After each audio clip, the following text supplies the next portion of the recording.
And we're back here with the fearless, beautiful, brand new Yvonne Darcq. Welcome to the show, boo. Thank you. Thank you Love so much. the new song. Thank you. How many languages were those? 5, and then there was 2 other languages that I was chanting in. So I was singing in English, French, obviously our mother tongue Kiswahili. Oh Lord, it must be. Are you rubbing this in? No, I'm not. I'm not. It is officially off my bucket list to completely embarrass myself on national television. So next. No, and then there was Lingala and there was Arabic, and then the chants were in Zulu and in Burundian. Did you write this song? Yes, I did, everything. So how did you bring in all the different aspects? Can you speak most of those languages? Well, I can speak 3 of them, obviously Kiswahili, English and French. The other 2, I can speak them in the distance. So what I did is I communicated with family members and I was like, yo, can you just translate this and this and this for me? And that's how mostly when I'm writing in the other languages, because I also don't want to make mistakes, I make sure that I get the proper translation. Okay. So, Yvonne Darcq, tell us about yourself. Is Darcq your real name? Yes, it is. What's your origin? I am literally a 0.8. You got me on that one. So, my mom, obviously, she's black.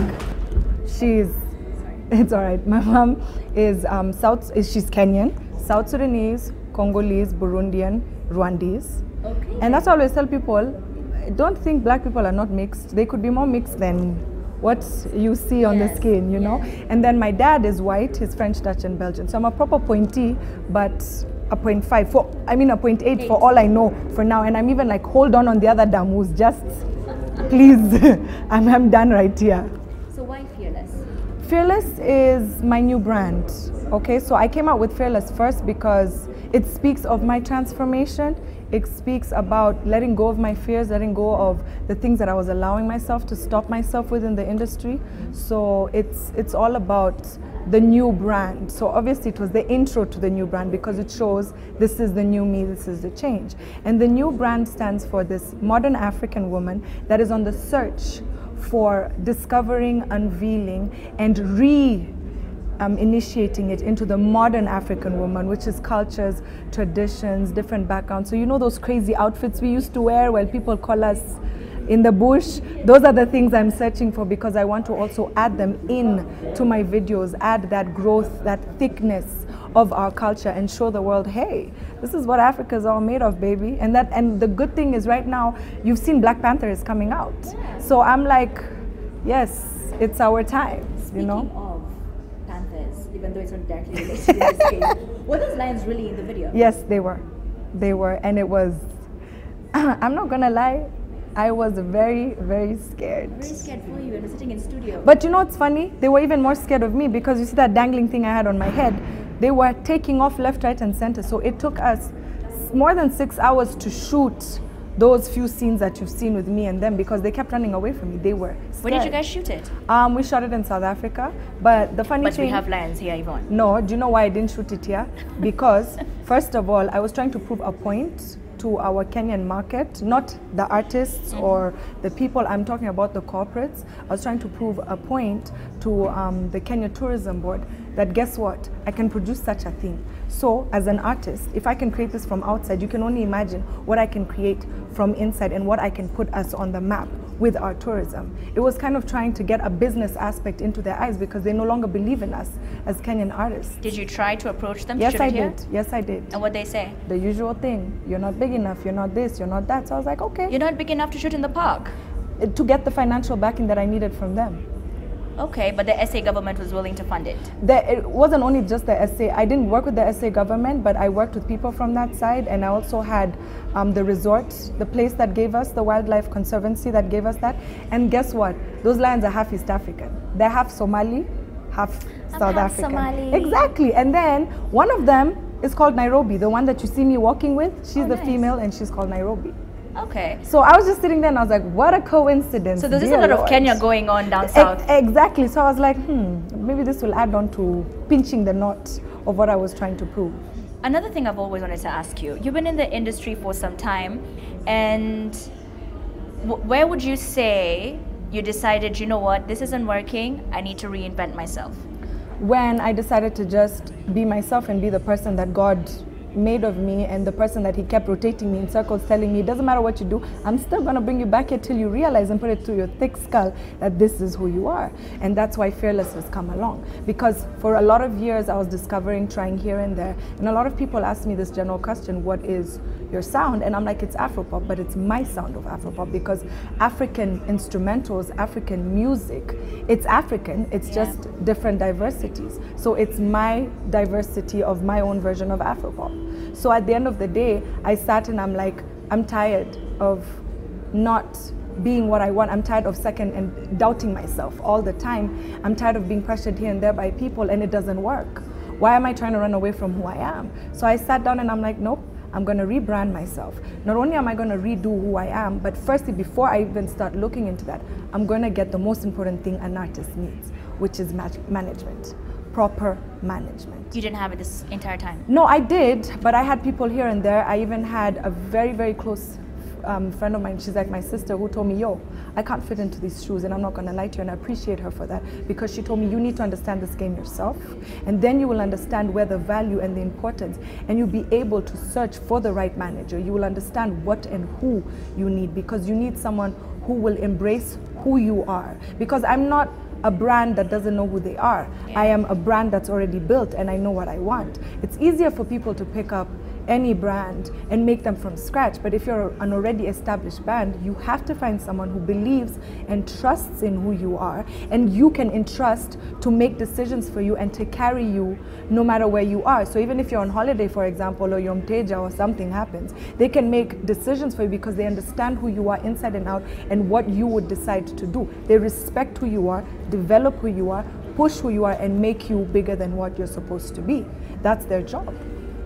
Would you say that Kenyan radio stations and Kenyan DJs are to blame for, you know, Kenyan music not growing? No, I blame all of us. I blame each and every individual, because there is different problems here and there in the industry. Everybody's at fault in one way or another, and it's all up to us to put our heads together, stop blaming each other, get over it, and just move on and remake ourselves. I mean, we were the empire of the African industry. And on my media tour that I've just come back from for Fearless, when I was in Tanzania and even in Rwanda, they're still playing our old music. And when I was hearing it in their stations, and I listened to a lot of our old music, and I was just, when they were talking to me and they're like, can you feel the depth? Can you feel the culture? Can you feel this, the Kenyan sound? And I was just like, where? There is a serious hole we entered. Like, I already knew it, I know it, I understand it, but to get it from the outside was like, my stomach was turning inside and out, because I was like, what happened to that sound? And you know, the problem is that I kind of feel like for an instant we did lose track, but we do have a sound. Funny enough, as much as we say we don't have a sound, we actually do have a sound, and it was so powerful.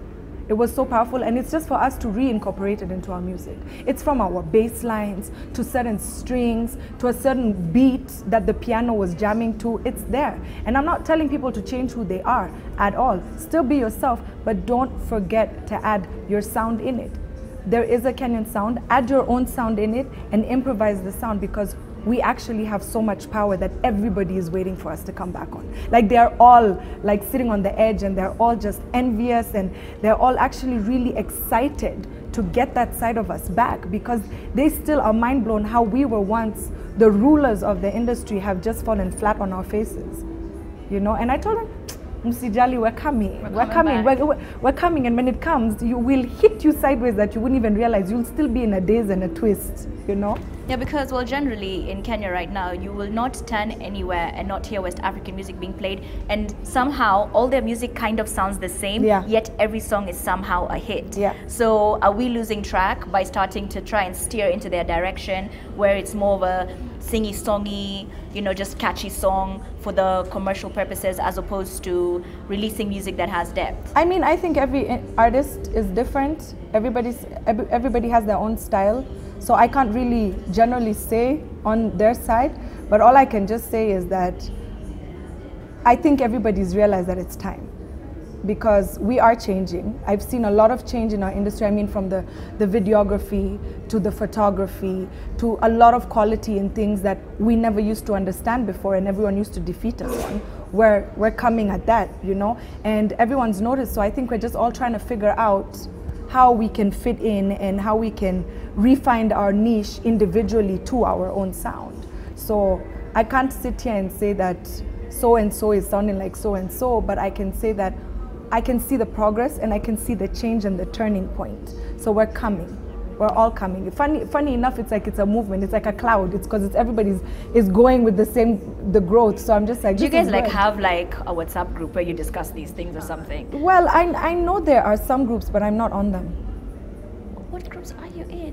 This is totally like none. Did you exit or did you have or were you removed? No, it's just it was ages ago. Like I don't even remember. But I'm just on family groups, friend groups, and I also have fans who put me in groups because they really want to push for me and find out what's going on. But also another thing is I believe sometimes when we're all too much in each other's faces, we tend to also just rub off on each other in a good or a bad way, and we forget to respect each other the way we're supposed to, and we also somehow get encrypted with a different sound and tend to swerve, and I don't think that's healthy. So I like to respect my peers in the industry and respect them for who they are. And also like to not know much about them because I am a fan at the end of the day, and I want to keep that balance of I'm still a fan and I do respect them, you know. All right. So I mean that's the whole point, to keep that, what do you say, that suspense. Yeah. Okay, so real quick, is Yvonne single?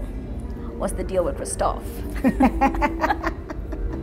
Which female artist do you want to work with in Kenya?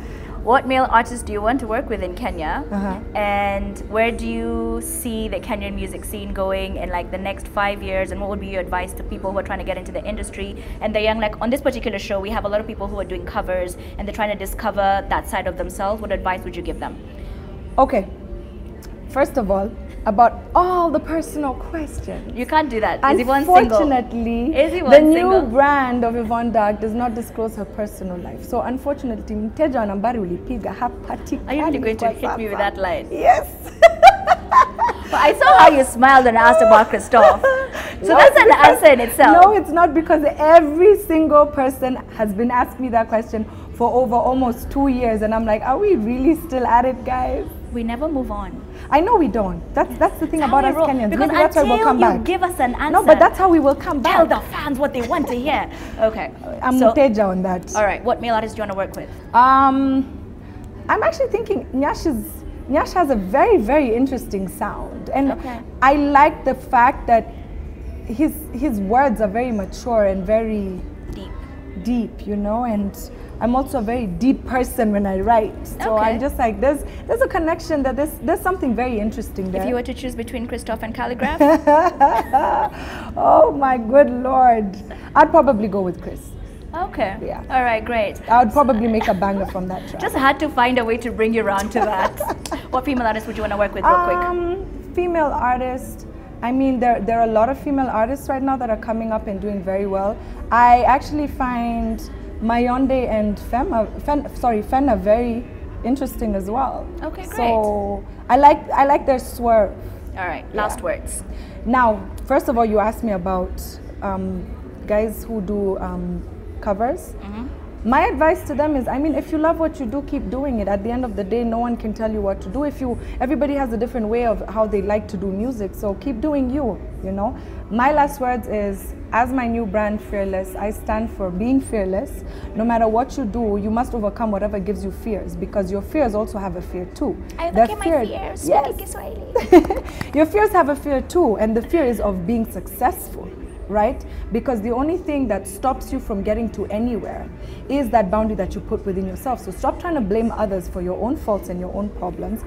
Unleash yourself from your own hole you've placed yourself in, and become fearless and start being aggressive towards what you want. Be courageous and just go hard in it, not physically, but you know what I mean, hard work-wise. And just succeed, because you are the sole determinator of your success or your failure. All right, great. Thank you so much for coming on today. Thank you for having me.